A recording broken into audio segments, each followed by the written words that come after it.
Today we will study about Pythagorean triplet.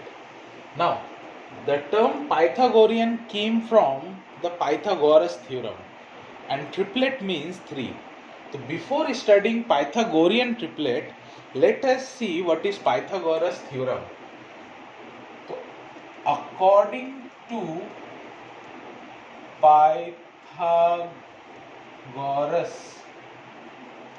theorem,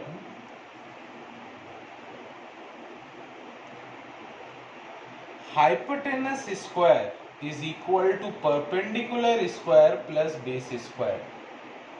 Now, Pythagoras theorem is applicable to right angle triangle, and we know that hypotenuse, perpendicular and base are the part of right angle triangle.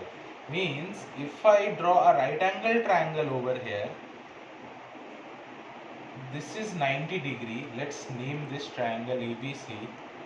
So we know that the side opposite to 90 degree is known as hypotenuse. Among these two, anyone can be the perpendicular and base.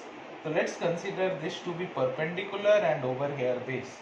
So according to Pythagoras theorem, hypotenuse square will be equal to perpendicular square plus base square. From here it's clear that hypotenuse is the largest side of any right angled triangle. Now, coming to Pythagorean triplet, we will relate Pythagorean triplet with Pythagoras theorem. Now, what is Pythagorean triplet? See here. I am rubbing this part.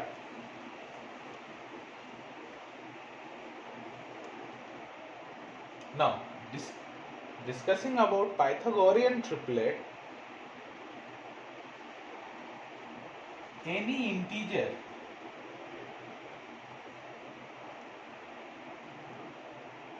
such as x, y and z can form Pythagorean triplet if x square plus y square is equal to z square. Now, if you see this part carefully, this part came from where? From the Pythagoras theorem, which I have just discussed with you. Now, over here, if I draw a right angle triangle, then in that right angle triangle, hypotenuse is z, x, let's consider to be the perpendicular, and over here, y is the base. So this triplet x, y, z will form a Pythagorean triplet only if square of the sum of any two integer will be equal to the square of third integer over here.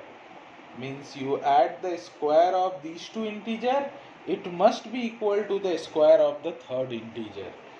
So for simplifying the things over here, we say that any Pythagorean triplet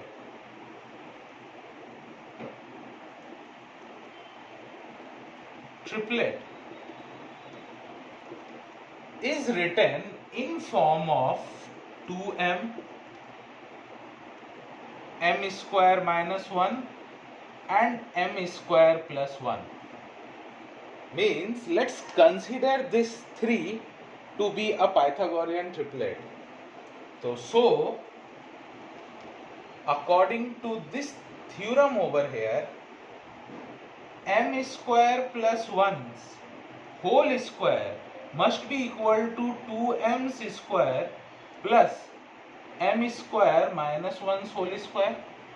Because if you see this triplet carefully, from here m square plus 1 will form the largest triplet. The square of the largest triplet will be equal to the sum of square of other two triplet. So this is Pythagorean triplet, where to simplify the question we consider that the triplets are in form of 2m, m square minus 1 and m square plus 1. Now when you get a triplet, you can check your answer by putting the values over here and seeing that whether the left hand side and right hand sides are equal to each other or not. So let's consider one example that will clarify our doubts over here. So now I am rubbing this part.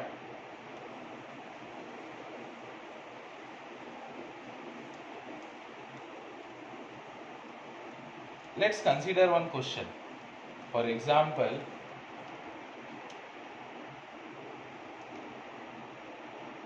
form a Pythagorean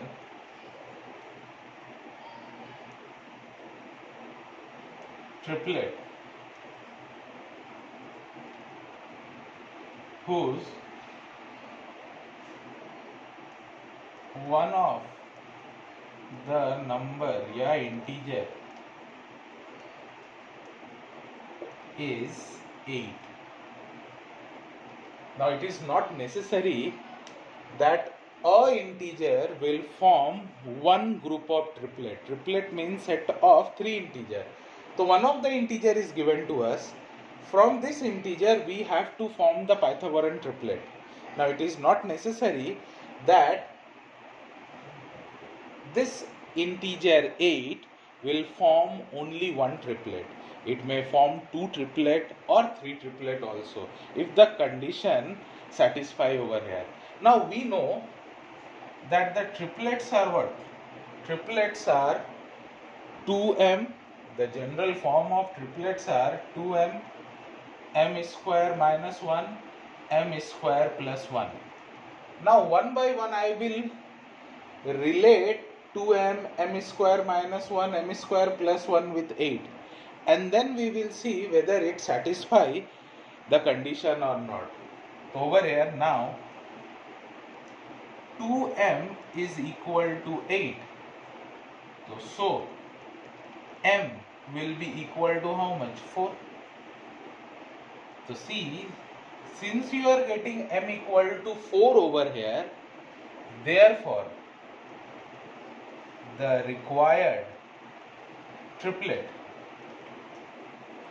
now I am again writing the general form, 2m, m square minus 1, m square plus 1. Since m is equal to 4, now put the value of m over here. So it will become 2 into 4, comma 4 square minus 1, comma 4 square plus 1. So over here this will become 8, 4 square 16 minus 1 15, and over here 4 square 16 plus 1 17. So see, when you related 2m is equal to 8, you got one triplet. Since 2m is equal to 8, so see, in place of 2m you got 8 only.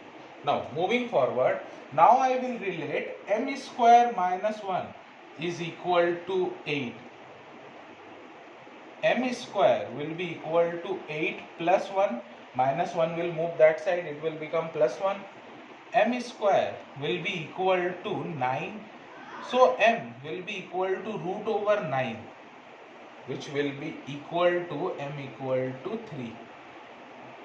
Since they form sides of triangle, therefore the value of m cannot be negative.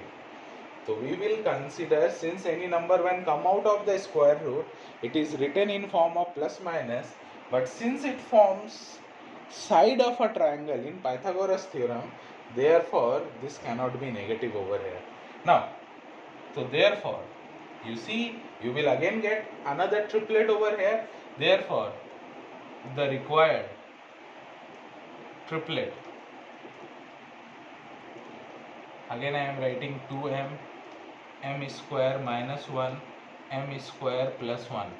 Now again you put the value 2 into 3, comma 3 square minus 1 3 square plus 1. So this will become 6 comma 9 minus 1 8, 9 plus 1 10.